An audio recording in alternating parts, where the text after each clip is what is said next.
नाशिकमध्ये केंद्रीय पथक 2 दिवसांपासून दाखल आहे। कांदा खरेदी विक्री व्यवहार तपासणी करता केंद्रीय पथक नाशिकमध्ये पोहोचलंय।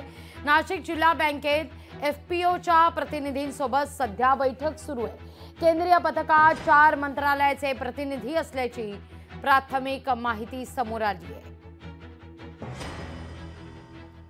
तो हमारा फार्मर्स है, जो किसान है, उन लोग के लिए कैसे ये बेहतर सिस्टम और पारदर्शी सिस्टम बनेगा, उसके लिए हम सोचे। हर साल इसका एक नया चैलेंजेस आता है। जैसे अभी क्लाइमेट चेंज है, उसमें किसान उगाता है लेकिन बारिश नहीं होता है, फिर ये शॉर्टेज हो जाता है। ये जो चैलेंज है ना, ये year to year, time to time it is नया चैलेंज भी खड़ा करता है। उसके लिए आगे भी उसका हम प्रयास करेंगे, कुछ अच्छा सिस्टम बने। तब्येत कांद्याची सुधारायची असेल तर ती मतं जास्त चौफेर विखुरली गेली नाही पाहिजे असं त्यांचं मत आहे। त्यामुळे काही मर्यादा ठेवून आम्ही एकच या ठिकाणी म्हणू शकतो की कांद्याच्या संदर्भामध्ये शासनाने ही जी पावलं उचलली आहेत ही मजबूतीने अंमलबजावणीपर्यंत न्यावीत।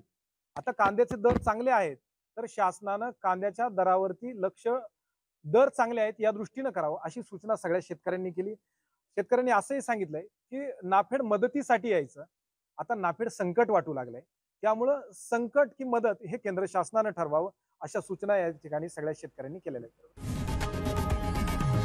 लोकशाही मराठी ऐका, पहा, जागरूक रहा।